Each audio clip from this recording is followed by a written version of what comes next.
Welcome to the Life Leadership Podcast with myself, Leila Singh, all things coaching, career and personal branding. This podcast is for ambitious career professionals like you, wanting to create a life of choice and freedom, to be, do and have more through overcoming limitations, to develop new perspectives and insights, and to redefine your success, be that in work, health, relationships, and so much more.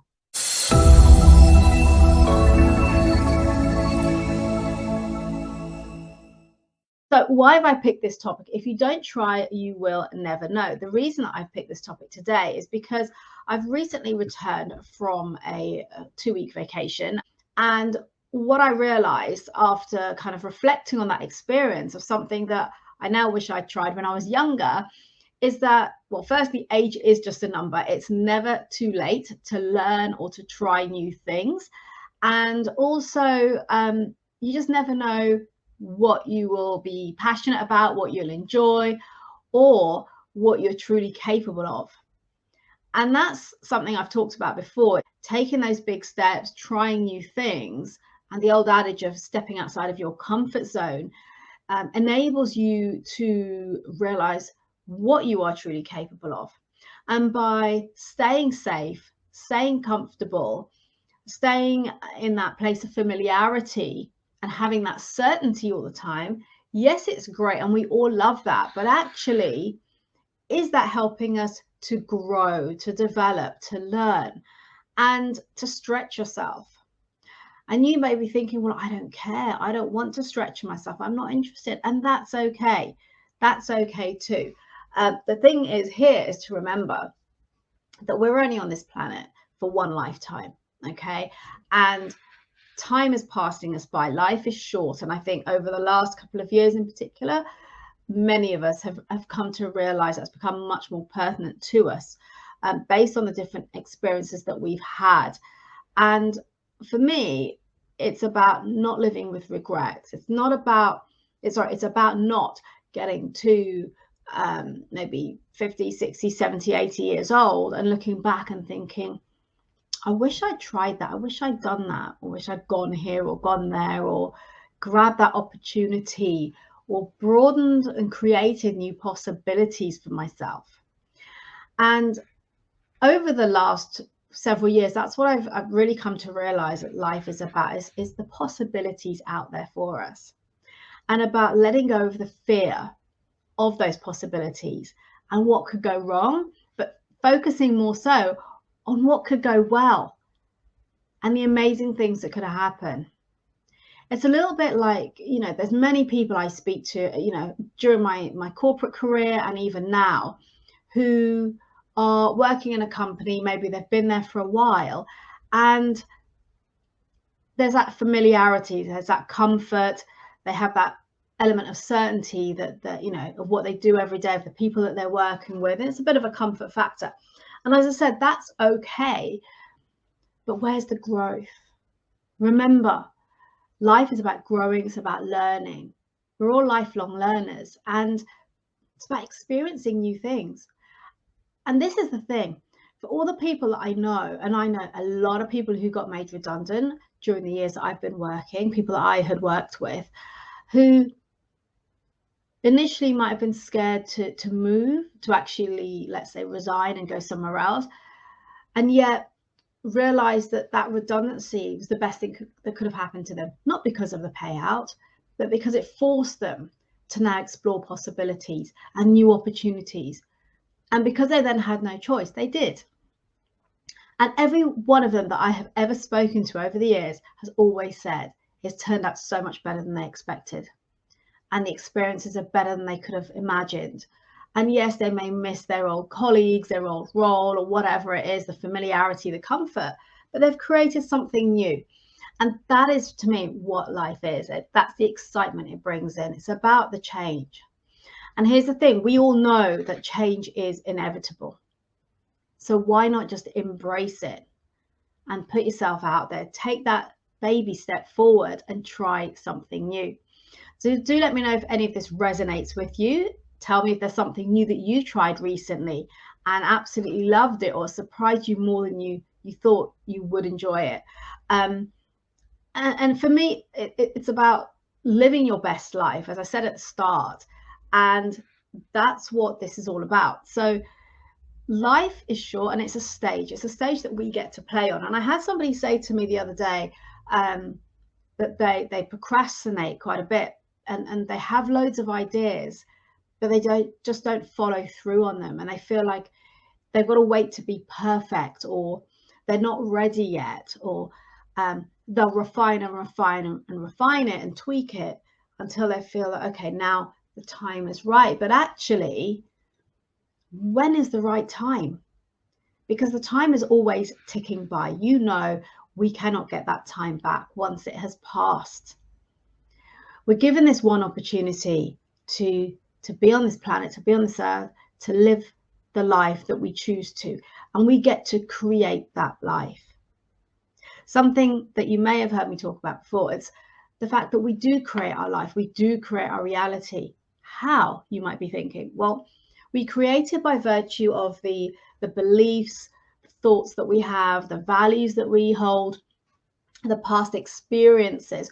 All of those things coming together create the reality of where we are today, because we interpret things, we put meaning to things based on all of those factors. So those experiences, the beliefs that we have about something. For example, you might have a belief that, it's at a certain age, it's too late to change career, or to move company, or to go try something new. I had a conversation recently with somebody who was saying that they're too old to move abroad and to try something new, or that, it's so much harder to get a job because of their age. Now, yes, it will be more challenging, but it doesn't mean it's not possible. And that's the difference, is how much are you prepared to give it a go, to actually try, to ask, to put yourself out there.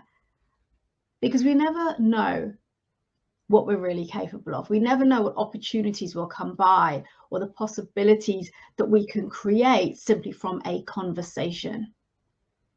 So I guess what I'm trying to share with you today is that there are things that you've thought about, things that you think, yeah, I'd like to do that, but maybe it's not for me, or maybe at this point in my life, or this stage of my career, it's too late. It is never too late.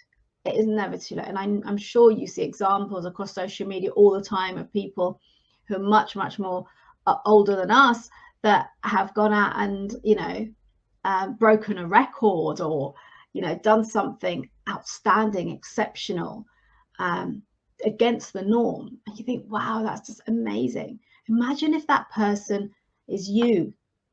Imagine how that would feel. So take time. I invite you to take some time to really think about, let's call it your bucket list. And your bucket list can include things like, bungee jumping, zip lining, whatever it might be. Aspects of your career, things that you may not have tried yet, or you've thought about, or you think, what if? Well, what if? What if it doesn't work? And here's the thing, if it doesn't work, it's not failure. And again, this is a big fear that people have. And the person I spoke to recently, who said she was always waiting for perfection, or when is the right time, and the fear of failure. And I had someone else today who shared that with me. And this is the thing, we all do it. We all place value on other people's opinions, on the judgment of others. We worry about what people are going to think if we do something, particularly if it's something against the norm. And so it's time to let go of those judgments, those opinions of others, and focus on what it is that you want to do. What is the life that you want to be living? How do you want to be feeling every day when you wake up in the morning? Are you jumping out of bed looking forward to the day ahead? Or are you wanting to hide under the duvet and not speak to anyone? And if that's the case, then why? What is it that is stopping you from embracing everything that life has to offer? What is it that's stopping you from trying something new? And as I said, there are going to be fears that come up. For example, there'll be people I've spoken to have a fear of heights, and therefore something like zip lining would scare them off. And that's okay. You don't have to go and do that. But imagine if you did. Imagine if you did still having that fear, and how that would feel to have accomplished that. Several years ago, as part of my training in neuro-linguistic programming, I had the opportunity to walk over broken glass. And the year before, I had attended Anthony Robbins' Unleash the Power Within UPW event here in London. And during that event, I had the opportunity to walk over hot coals. And I had decided at the outset that I would attend the event, but I was never going to walk over those coals. Yet, with, I think it was about 5,000-6,000 people at the Excel in London, I found myself in front of the coal.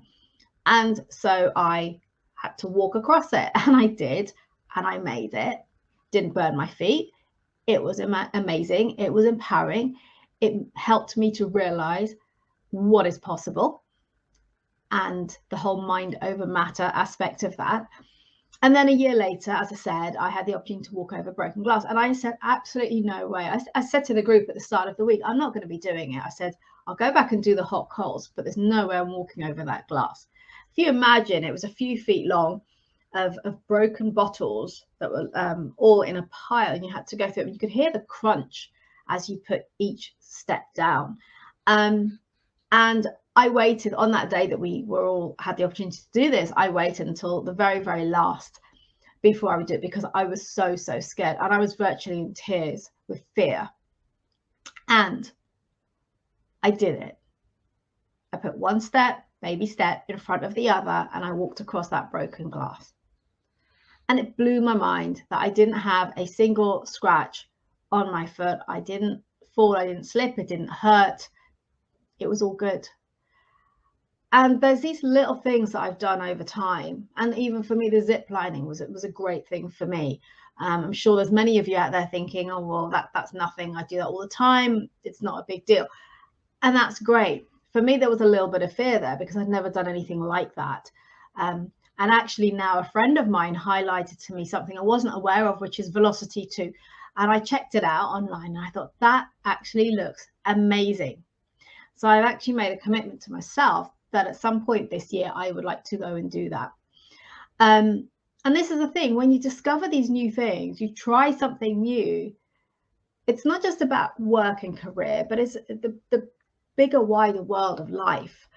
What's next? What more is there for us to discover and to learn?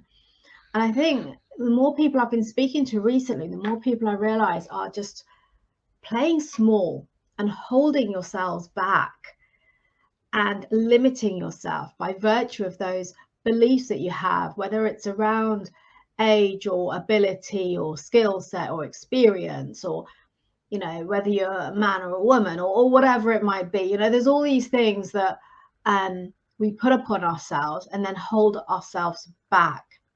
So start to tune into those beliefs that you are holding about yourself and about your career and about the world at large, and think, are these beliefs really fact?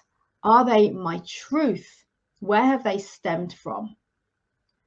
Because when you start to recognize where a belief has come from, typically it's more often than not something that's happened when you were younger, maybe something somebody said to you or an experience you had that's now caused you to believe that that is the case in all situations, all circumstances. But actually it's not. But it becomes an irrational belief. And as such, what happens is that it impedes us from trying new things, from doing something different. So I'd invite you to start tuning into the beliefs that you hold. Start with one area of your life. Maybe it is your career, and think about, what do I hold to be true? Actually, is that really the truth? Or is that something that maybe happened to me, or I heard somebody say once, and now I'm carrying that with me like it's the Bible, like it's absolute, that's it, and I have to stay and follow that? Well, no, you don't. Because the only person who misses out is yourself. no one else. So when we worry about other people's opinions and judgment, just remember that nobody else cares.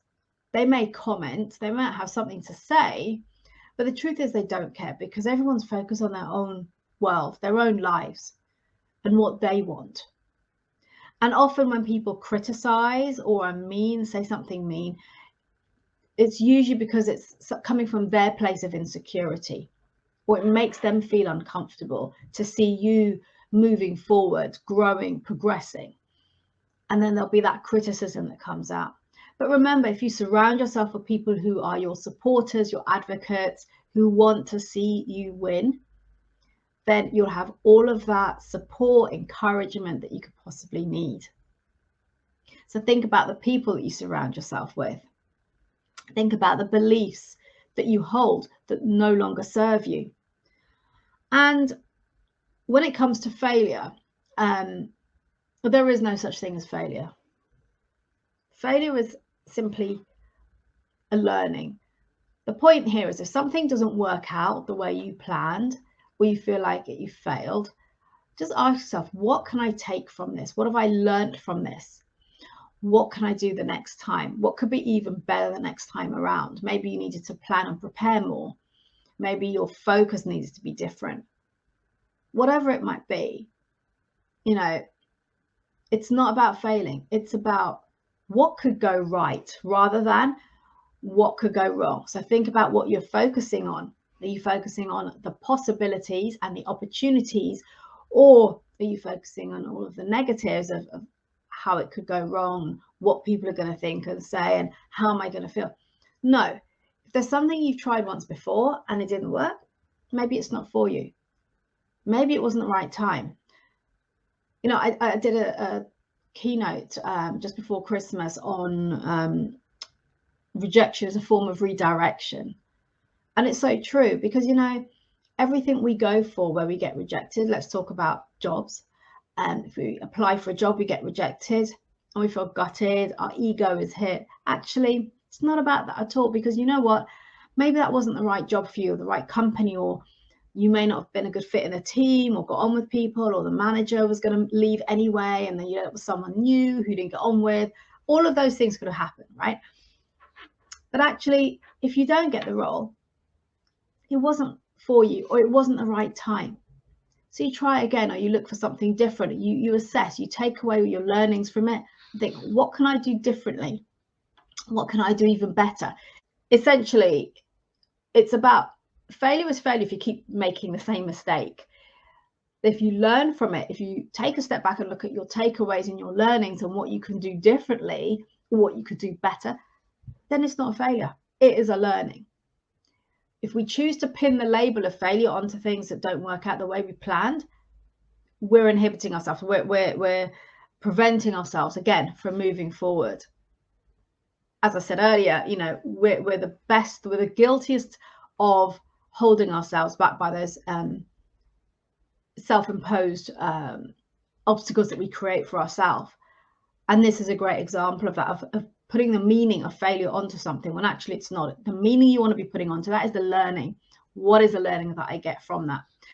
And yeah, so let me know if this resonates, if you have any questions, and also if you have any thoughts about what you'd like to do differently, something new that you'd like to try, because that's what this is all about. This is about stepping out and trying something new, because you'll never know what is possible. You never know what you're capable of until you take that leap of faith. So the other fear is success. In some cases, people fear success and they don't often realize it consciously, but there may be a fear that, let's say, if they move into a director role at work and they're successful at it, well, what would that mean? First of all, there might be judgment from others, and their peer group might have something to say which isn't nice. You just don't know. And then there's fears that come up around that. It might even be that they feel they don't deserve to be there. So the age-old imposter syndrome, and feeling that they're not deserving of that position, and have I actually got here when I don't feel I should be here. So there's a lot of fears around success as well. So you want to check it in with yourself as to what is it that is stopping you, and actually really and truly and rationally does that make sense? Is that serving you, or is that holding you back? And just to give some examples here, because you might be thinking, well, who am I to be bleating on about this, and like, what have I actually done? In terms of my career, when I set out on my career, I trained as an accountant. I qualified. I worked in finance for a number of years, but then I just realized that whilst I enjoyed it and I found it challenging, I knew there was more. There was more that I wanted to do, and this wasn't it. And I explored that in depth, something I do with my clients now when they're unclear about where they're headed. We go through a number of exercises to get really clear on what lights you up, what you're passionate about, so that then you can go and take that step and try something new. And I ended up moving into recruitment, which sounds all well and good. It's financial recruitment. However, at the time, I was somebody who was incredibly lacking in confidence, very, very shy, was quiet as a church mouse, didn't speak up, didn't make myself known. And I was now going into a role where I'd have to be front-facing, client-facing on a daily basis. But that meant it pushed me, it challenged me, and it changed me. And when I say it changed me, it helped me to build my confidence, to realize what I was capable of, because I was actually shocked at how well I did in the role, and to move me forward in my career to something I would never have planned early on. And you know, things are evolving now, and it's kind of the work landscape in terms of jobs for life, that's kind of disappeared now. And you know, it's much more about having various different careers or different roles over the years and different companies. And you know, for me, when I started out, it was much more about going and joining a company, a job for life. And actually, I did the complete opposite of that, because I did a couple of years in recruitment, and then I went into the technology industry and joined a role in corporate finance. Again, something I'd never had experience of, had to learn from the ground up, but I did it. And the reason I'm sharing this with you is to show that I learned, I proved to myself, anything is possible once we put our mind to it. You know, I spent about 6-7 years in corporate finance, you know, a very challenging role. I had to learn to be very adaptable. There was lots of different things coming in over the years in that role. It evolved considerably. And then I moved into a sales role. So a little bit similar to the recruitment. And again, if you'd asked me 25 years earlier, would I ever work in sales? Absolutely not, because I didn't have the confidence. I felt that I was incredibly shy and didn't have the people skills. But over time, that evolved. And because I stretched myself, because I took myself massively outside of my comfort zone, you know, I built up that confidence and the skill set and so forth to be able to do what I then did for almost 10 years at HP. So the point being, what are you capable of? What are you missing out on?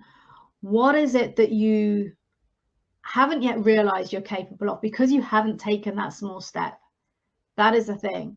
And what I advocate for you is to not be living with regret in years to come when you look back and think, damn, why didn't I grab that opportunity? Why didn't I ask for that promotion? Why didn't I go try something new, whether it's, you know, zip lining or jumping out of a plane or, you know, whatever it is.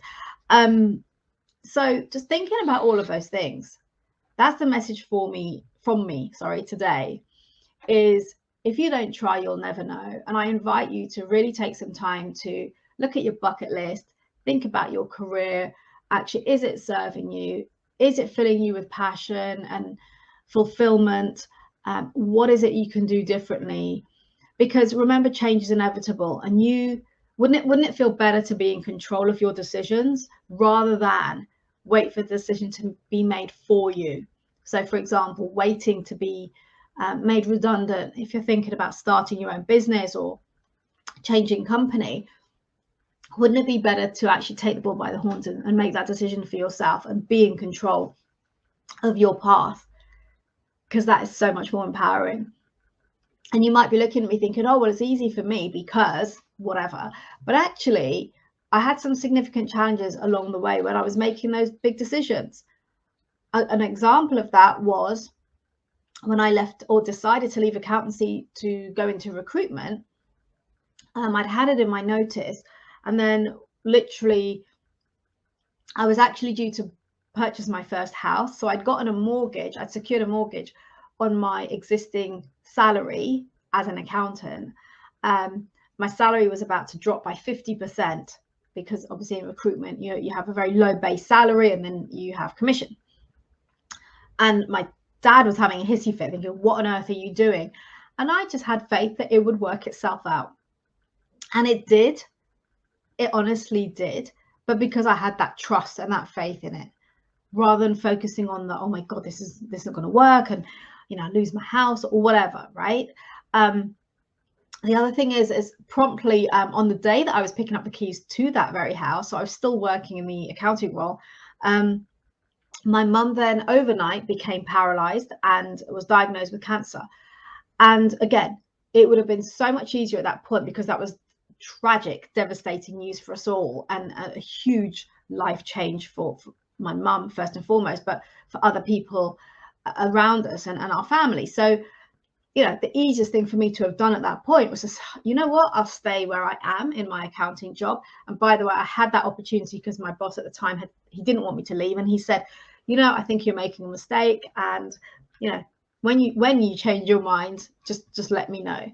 That would have been the easiest thing for me to do at that point, with so much upheaval, so much change, so much emotional trauma, and then getting my first home, moving out of home. So there was a lot going on. And actually, I decided I was going to continue with my decision. And so I did leave. I did start a new career, a new role, very challenging one at that, given the type of character there was at the time, and managed to deal with everything and got through it. And that showed me what I'm capable of, and that whatever's thrown at me, I can deal with it. It helped me build my resilience, my tenacity, my inner strength, my emotional strength, and so the point being here is, you don't know what you're capable of until it's in front of you. So I have had experience of that. And obviously now, having chosen to leave my corporate career, I've now created my own coaching practice. Again, taking a big risk, not knowing what the end result's going to be, not having certainty day to day on what's going to happen. But there's loads of pluses to it. In fact, a great sense of freedom and the ability to do things like this, which I love to do, which is sharing stories, food for thought, strategies, best practices, guidance, and all the other things that we talk about here. So I hope that's been useful for you, and you've had some food for thought from that, and something to take away and consider. Nicola, let's have a look what you're saying here. What limiting belief is stopping you from trying something new? Yeah, really powerful question. When you're thinking about, I wouldn't mind doing that, but no, I won't do it. Well, why? What is it? What is it that is stopping you? Great question. What decision did you have to make to become a professional public speaker?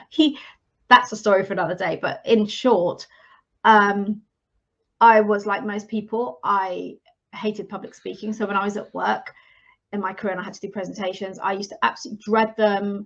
I'd be feeling ill. I wouldn't sleep for a couple of nights. I'd be rehearsing and memorizing word for word what I needed to say, which is all the wrong things to do. And the decision to become a professional speaker, I joined a speaking academy, and the idea at the time sounded great. So I signed up, and then I turned up at the first training, and then the expletives started coming out my mouth as I realized what I'd actually signed up to, which was public speaking. So I kind of put myself into it. The reason, or the decision, the reason to do it was because I recognized that I started the training while I was still in my corporate life, but with a view that I knew I would be leaving in a couple of years' time, because I'd already started my coach training rather, and NLP and so forth. I just saw it as another skill in my toolkit, let's say. I didn't think I'd ever be doing something like this, doing lives on camera. Believe me, I only started this 2 years ago. And it took me a while to be able to speak to camera. Believe me, it's not like speaking on stage. Put me in a room of people, I'm good. Put me on here 2 years ago, no, couldn't do it. So again, another thing I've overcome. So the decision to make, it was, I've got to put myself out there, because in due course, I knew I was going to create my coaching practice. I needed to then make myself known, and the whole kind of speaker circuit and conferences and opportunities to speak was starting to grow. So it was a great way to get yourself known, to share your story, to share things like what I'm sharing today. So it was, yeah, let me go do it, figure it out. It wasn't easy. It wasn't easy. I mean, I was terrible. The first few trainings I attended was shocking, embarrassingly shocking for me. Because obviously everyone there is encouraging you and supportive, but inside I was just like, oh my God. And it took me a long, long time to really overcome all of that.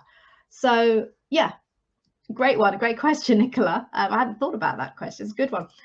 Have faith. I love it. Yeah, absolutely. Have trust, have faith. Great to hear. Hi, Sean. How are you doing? And how did you deal with rejection? How did you deal with rejection? My view on that is, if I get rejected for something, it wasn't for me. That simple. Or maybe it just wasn't the right time. I've had situations where something didn't happen at the time, but then it evolved later on. And actually, I was probably better placed or better positioned for whatever it was at that time. As I said, I did a talk back in, I think it was November, about rejection being your redirection. Again, it's the meaning we put onto things. If we get rejected, do we then tell ourselves, well, we failed? That's your choice to put that meaning onto it. Or do you put a meaning onto it that, okay, what have I learned from this? What am I going to do differently the next time? Why do I think it didn't work out? Can I elicit some feedback? Let's say if it was an interview. So those kinds of questions. So again, everything comes back to the meaning we put on it, and that's how we get to create our life and our reality. Any more questions, comments, do leave them for me. I will come back and respond. If you have any specific questions you'd rather take offline, then do direct message me. And as always, I will be here same time next week, sharing with you yet another topical conversation. Until then, remember to build your influence, remember to make an impact, and to be remembered for the right reasons by showing up as the best version of you. Take care, guys, and I will see you soon.